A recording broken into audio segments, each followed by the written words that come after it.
يوم الجمعة فاسعوا إلى ذكر الله. صدق الله مولانا العظيم وصدق رسوله النبي الأمين المكين المبين الكريم ونحن على ذلك لمن الشاهدين والشاكرين والحمد لله رب العالمين. آئیے سب سے پہلے ہم اور آپ مل کر ہم سب کے آقا حضور پرنور شافع یوم نشور جناب احمد مصطفیٰ محمد مصطفیٰ صلی اللہ علیہ وسلم کی بارگاہ میں نہایت ہی ادب و احترام کے ساتھ درود پاک پڑھتے ہیں. اللهم صل على سيدنا نبينا مولانا محمد والسلام عليك يا رسول الله والسلام عليك يا حبيب الله.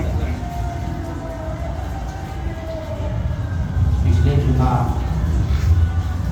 اس ٹائم مسجد میں جگہ ملنا مشکل تھا اور آج یہ دیکھ کر تعجب ہو رہا ہے کہ یہ منزل بھائی نہیں اتنے لوگ اوپر اور اس کے اندر دور کی بات ہے. اس لیے کسی نے کہا ہے مسلمانوں کی حالت کو دیکھ کر کہ مسلمان ایک چاند دیکھ کر مسجد کو آباد کر دیتا ہے, بھر دیتا ہے, اور دوسرا چاند دیکھ کر مسجد کو خالی کر دیتا ہے.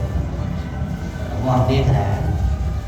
جب رمضان کا چاند نکلا تھا انتہائی جوش و خروش کے ساتھ اور زیادہ سے زیادہ تعداد میں مسجد میں آئے, نماز پڑھے.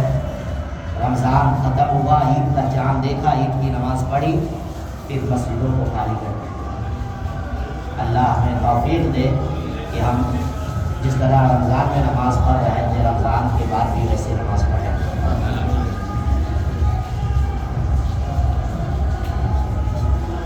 درد پاک صلی اللہ علیہ وسلم.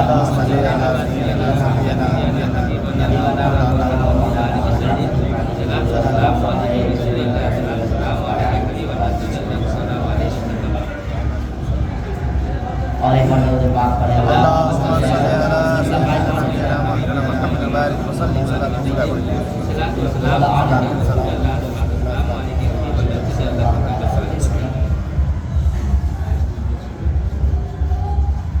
دیکھتے ہیں ایک جو ہم اور آپ موبائل خریدتے ہیں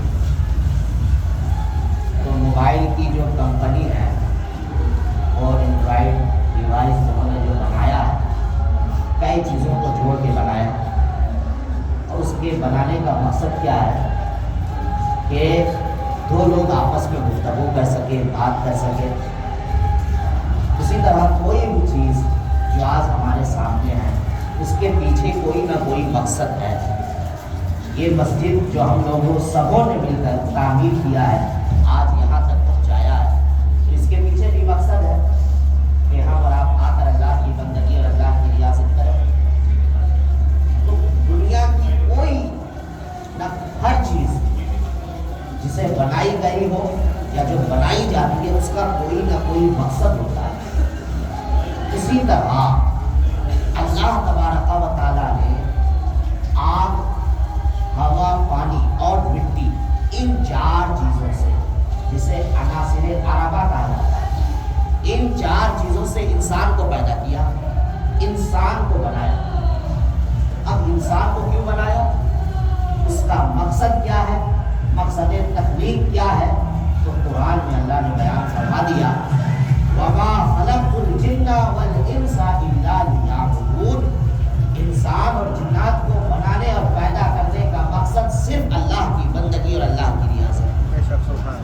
دنیا داری نہیں, دنیا داری میں پڑ جانا انسان کا یہ مقصد نہیں ہے.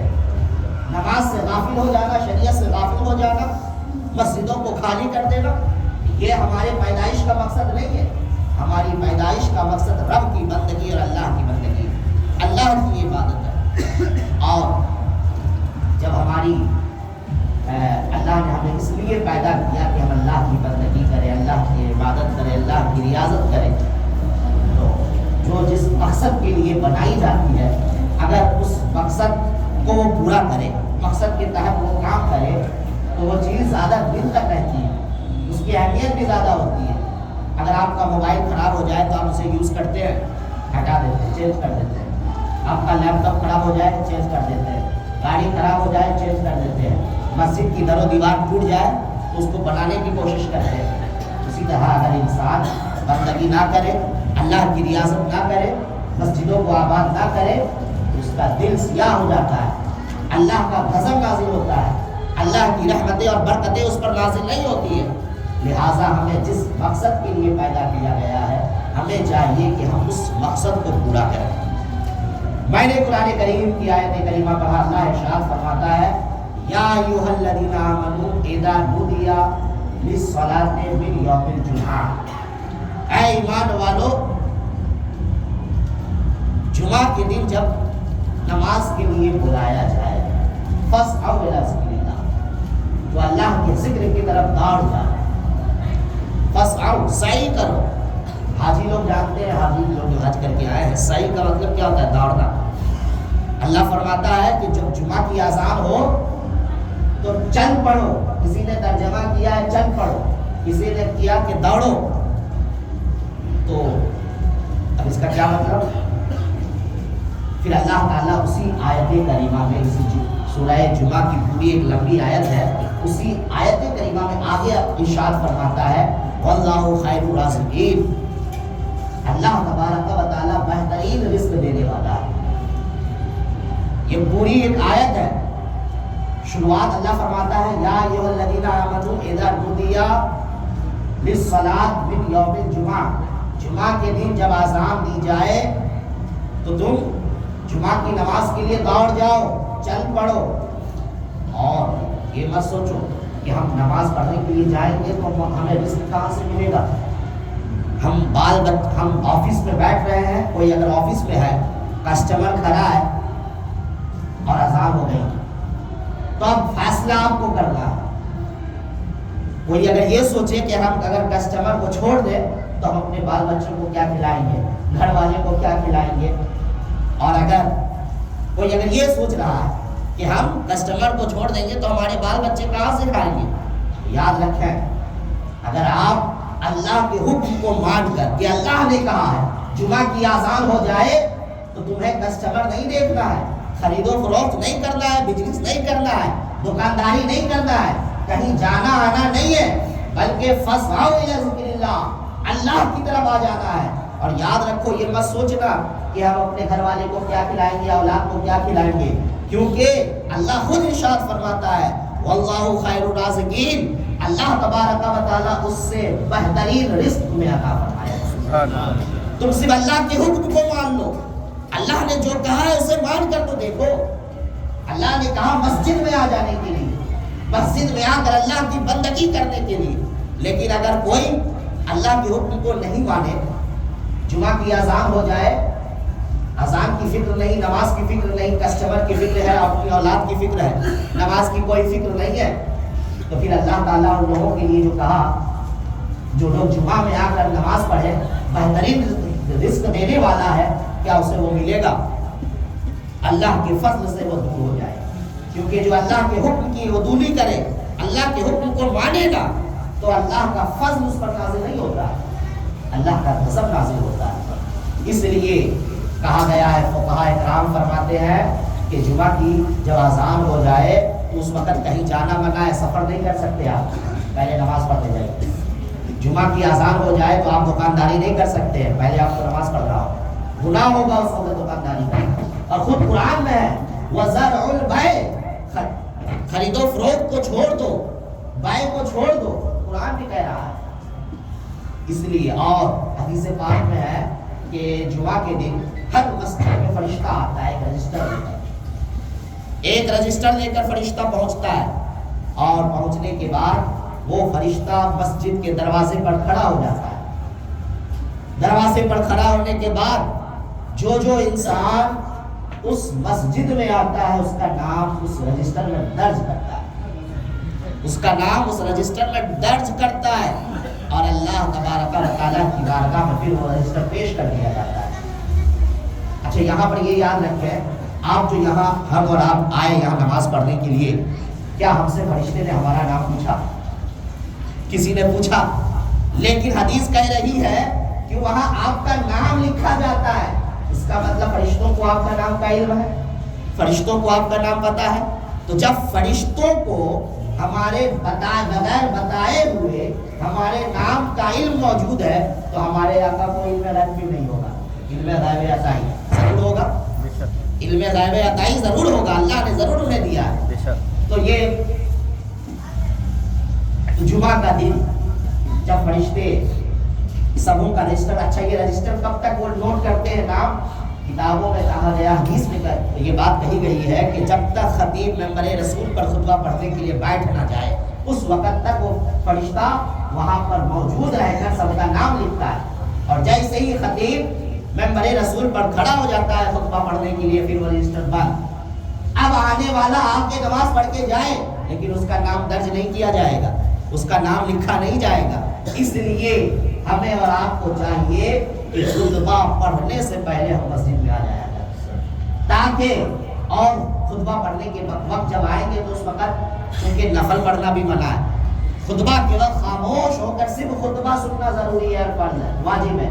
اس وقت نہ آپ نفل پڑھ سکتے ہیں، نہ سنتیں، جمعہ سے پہلے کی سنت کچھ نہیں پڑھ سکتے، یہاں تک کہ کہا گیا ہے جو سنت پڑھ رہے ہیں وہ جلدی سے سنت پڑھ کے خطبہ سنیں۔ اس لیے حضرات گرامی، لیکن ہمارے یہاں یہ ہے، ہم تو اپنی دکانداری کے چکر میں، کاروبار کے چکر میں یہ سوچتے ہیں کہ جب اذان ہوگی خطبہ ہوگا اس وقت ہم جلدی سے پہنچ جائیں گے، لیکن یاد رکھیں وہ اللہ و خالق کائنات جو رزاق ہے، رزق دینے والا ہے، وہ کہہ رہا ہے جمعہ کی اذان ہو جائے ادھر ادھر دکانداری میں ادھر ادھر نہ جاؤ بلکہ مسجد میں آ جاؤ، اور تم دکانداری کا خیال دل سے نکال دو، کسٹمر کا خیال دل سے نکال دو، لوگوں کا خیال دل سے نکال دو، کیونکہ جب تم اللہ پر یقین کر لو گے تو اللہ خود ارشاد فرماتا ہے واللہ خیر الرازقین، میں بہترین، اللہ بہترین رزق دینے والا ہے، اللہ اس سے زیادہ تمہیں رزق عطا فرمائے، سبحان۔ اور پھر اللہ فرماتا ہے جب جمعہ کی نماز پڑھ لو، اللہ فرماتا ہے کہ جب جمعہ کی نماز پڑھ چکے تو فانتشروا فی الارض، زمین میں پھیل جاؤ، اب جاؤ کام کرو، جو کرنا ہے کرو، ہے نا، جو کرنا ہے، کسب حلال، رزق حلال جس طرح چاہو تلاش کرو۔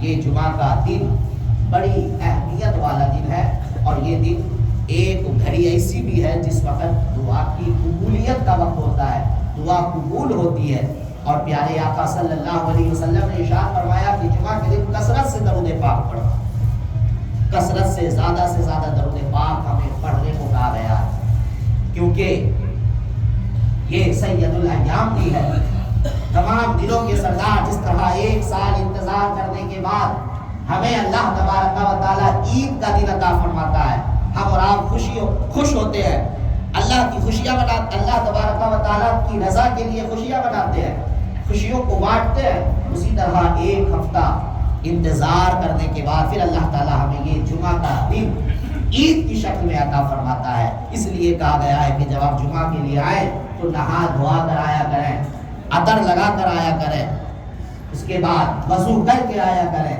اور کپڑا کو صاف ستھرا کپڑا پہن کر آیا کریں، یہ گویا کہ ہفتے کا عید ہے، اس لیے یہ ساری چیزیں کرنے کا دن دیا گیا ہے۔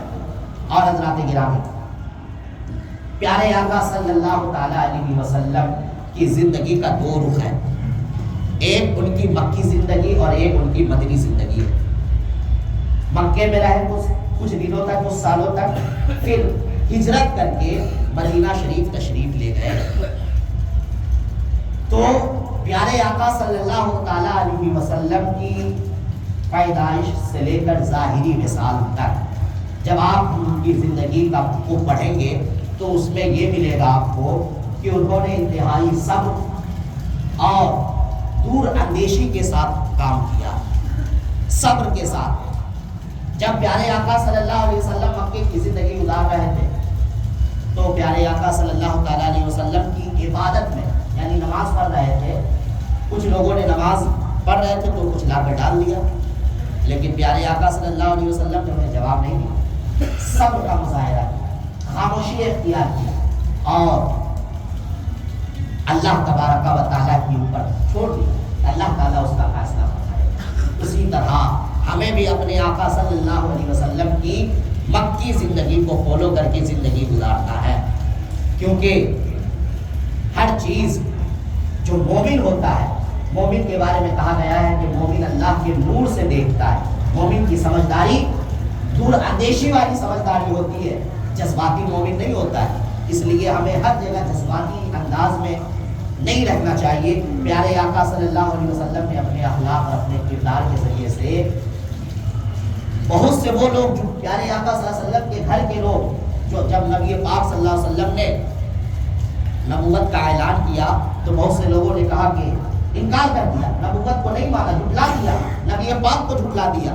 لیکن نبی پاک صلی اللہ علیہ وسلم نے صبر کے ساتھ، سمجھداری کے ساتھ، دور اندیشی کے ساتھ کام کیا. پھر بعد میں وہی لوگ ایسے ہو گئے کہ کوئی صدیق اکبر بن گئے، کوئی فاروق اعظم بن گئے، کوئی جامع قرآن بن گئے، نہ جانے کس کس لقب سے یاد کیے جاتے ہیں.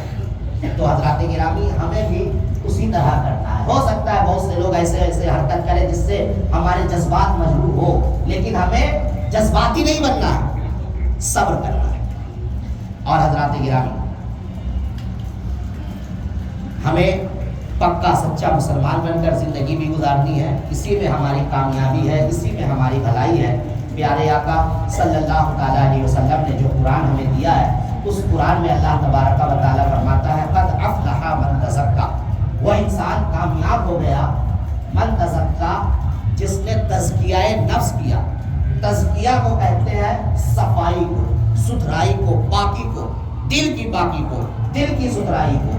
رمضان المبارک کا مہینہ گزرا، ہم اور آپ عید کے دن ایک دوسرے سے گلے ملے، گلے لگائے، لیکن بہت سے لوگ ایسے بھی تھے جنہوں نے اپنے ان لوگوں سے گلے نہیں ملا جس سے ان کا انبن ہو گیا تھا، جن سے ان کا کوئی معاملہ ہو گیا تھا. لیکن حضرات گرامی اسلام اور ہم جس مذہب کو مانتے ہیں وہ یہ نہیں کہتا، وہ یہ کہتا ہے، قرآن یہ کہتا ہے کہ تمہارے دل میں انبن نہیں ہونی چاہیے، بغض و حسد جلن نہیں ہونا چاہیے، بلکہ تم ایک دوسرے سے مل کر محبت کے ساتھ زندگی گزارو. اپنے نفس کو پاک کر لو، اپنے دل کو صاف کر لو، اپنے دل سے بغض و حسد جلن کینہ ان تمام چیزوں کو نکال دو. قد افلح، تو تم کامیاب ہو جاؤ گے. اور یہ کامیابی دنیا کی زندگی میں بھی ہوگی، آخرت کی زندگی میں ہوگی، قبر کی زندگی میں ہوگی. ہر جگہ اللہ تبارک و تعالی ہمیں کامیاب فرمائے گا. آپ دیکھیں پیارے آقا صلی اللہ علیہ وسلم کی پوری زندگی، صحابہ اکرام، اولیاء اکرام، بزرگان دین، یہ ساری چیزیں ان کی زندگی ہمارے لیے آئیڈیل ہے. ان کا اخلاق، ان کا کردار ہمارے لیے آئیڈیل ہے. اللہ تبارک و تعالیٰ قرآن کریم میں ارشاد فرماتا ہے اطیعوا اللہ و اطیعوا الرسول، اور پھر اللہ تبارک و تعالیٰ فرماتا ہے کہ اللہ کی اطاعت کرو، رسول اللہ کی اطاعت کرو. اور اولو الامر، جو لوگ اولو الامر ہیں، علماء اکرام، اولیاء اکرام، نیک لوگ، بزرگان دین لوگ، ان کی اطاعت کرنا ہے، ان کو اپنا آئیڈیل بنا کر اپنی زندگی گزارنی ہے، تبھی ہم کامیاب ہو سکتے ہیں. لیکن ہم آج یہ دور ایسا ہے کہ ہم اولیاء اکرام، بزرگان دین اور ہمارے نبی تو چھوڑیے، لوگ دوسرے لوگوں کو آئیڈیل بناتے ہیں. کوئی دنیا دار کو آئیڈیل بناتا ہے، کوئی کسی کو. لیکن قرآن یہ کہتا ہے کہ تم دنیا دار کو آئیڈیل مت بناؤ، بلکہ ان لوگوں کو آئیڈیل بناؤ جنہوں نے اللہ اور اس کے رسول کی یاد میں پوری زندگی کو صرف کیا ہے، جن کی زندگی اللہ اور اس کے رسول کی فرما برداری میں گزری ہے. انہیں جب ہم آئیڈیل بنا کر اپنی زندگی گزاریں گے تو ہمارا پیر ڈگمگ نہیں کرے گا، ہم اسی راستے پر جائیں گے جس راستے کے بارے میں نبی نے فرمایا. اللہ قرآن کریم میں ارشاد فرماتا ہے، قرآن کریم میں اللہ تبارک و تعالیٰ نے ارشاد فرمایا کہ انعمت علیہم من النبیین والصدیقین والشہداء والصالحین. ہم لوگ پانچوں وقت نماز میں سورہ فاتحہ پڑھتے ہیں، اے اللہ ہمیں سیدھا راستہ چلا، اہدنا الصراط المستقیم. اہدنا کا مطلب ہمیں چلا، صراط المستقیم سیدھا راستہ. تو سیدھا راستہ یہ پانچوں وقت نماز میں سورہ فاتحہ میں اللہ کی بارگاہ میں کھڑے ہو کر پڑھتے ہیں کہ دعا کرتے ہیں. سورہ فاتحہ یہ دعا بھی ہے، دعا کرتے ہیں کہ ہمیں سیدھا راستہ چلا. تو سیدھا راستہ چلانے کے لیے جب ہم جو لوگ اس راستے سے گزرے ہیں، نبی، رسولان اعظام، انبیاء اعظام، شہداء اکرام، علماء اکرام، صالحین، یہ لوگ جب اس راستے سے گزرے ہیں، انعام یافتہ لوگ ہیں، تو ان کو اپنی آئیڈیل بنانا ہوگا، ان کے مطابق اپنی زندگی گزارنی ہوگی، تبھی ہم سیدھے راستے پر چل سکتے ہیں.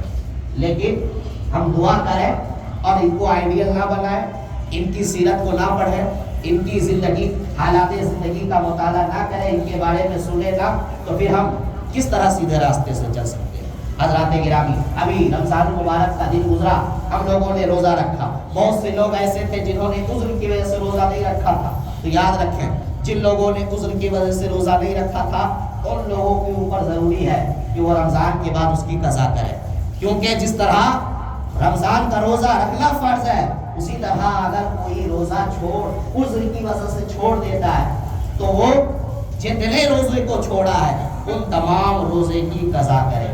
اور جن لوگوں نے روزہ کو جان بوجھ کے توڑ دیا تھا، تو جان بوجھ کر اگر جو توڑ دیتا ہے بغیر عذر کے تو اس کے اوپر اس کا کفارہ لازم ہوتا ہے۔ ایک روزہ کو اگر جان بوجھ کر چھوڑا ہے تو ایک روزہ کے عوض 60 روزہ وہ رکھے گا، 60 روزہ لگاتار رکھنا ہے۔ اور رمضان کے بعد پیارے آقا صلی اللہ علیہ وسلم فرماتے ہیں کہ جو رمضان کے بعد 6 روزے رکھتے ہیں، 6 روزے رمضان گزر جانے کے بعد جو شوال کا مہینہ آتا ہے، شوال المکرم کے مہینے میں 6 روزہ اگر کوئی رکھ لیتا ہے نفلی روزہ، تو پیارے آقا صلی اللہ علیہ وسلم فرماتے ہیں اسے 1 سال روزہ رکھنے کا ثواب اللہ عطا فرماتا ہے، 1 سال روزہ۔ اور ایک حدیث میں ہے کہ وہ انسان گناہوں سے پاک و صاف ہو جاتا ہے۔ اب یہاں پر اس روزے کے تعلق سے یہ سنیں کہ کچھ لوگ یہ سمجھتے ہیں کہ اس روزے کو لگاتار رکھا ہوگا، کچھ لوگ یہ سوچتے ہیں، بہت سے لوگ سوال بھی کرتے ہیں کہ حضرت بتائیے اس روزے کے بارے میں۔ تو یاد رکھیں یہ 6 روزے شوال المکرم کے مہینے میں جو رکھا جاتا ہے یہ پورے 29 دن، عید کے دن 1 تاریخ ہوتی ہے اس دن روزہ رکھنا حرام، اس دن کو چھوڑ کر آخری شوال کی آخری تاریخ تک جب چاہے جیسے چاہے آپ روزہ رکھیں، چاہے تو لگاتار رکھیں، چاہے تو چھوڑ کے رکھیں، جیسے چاہے اسے آپ رکھ سکتے ہیں، اور یہ رکھنا بھی چاہیے، اس کی فضیلت ہے نا۔ اور جو لوگ رمضان کا روزہ قضا کیے ہیں، نہیں رکھ پائے ہیں، ان سے گزارش ہے کہ وہ قضا کریں، اور کیا کہتے ہیں اللہ تبارک و تعالیٰ کی بارگاہ میں ہم دعا کرتے ہیں کہ مولا کریم ہمیں ان باتوں پر عمل کرنے کی توفیق و رفیق عطا فرمائے۔ وما علینا الا البلاغ۔ السلام علیکم ورحمۃ اللہ۔ جن لوگوں نے سنت نہیں پڑھا ہے کھڑے ہو کے سنت پڑھیں۔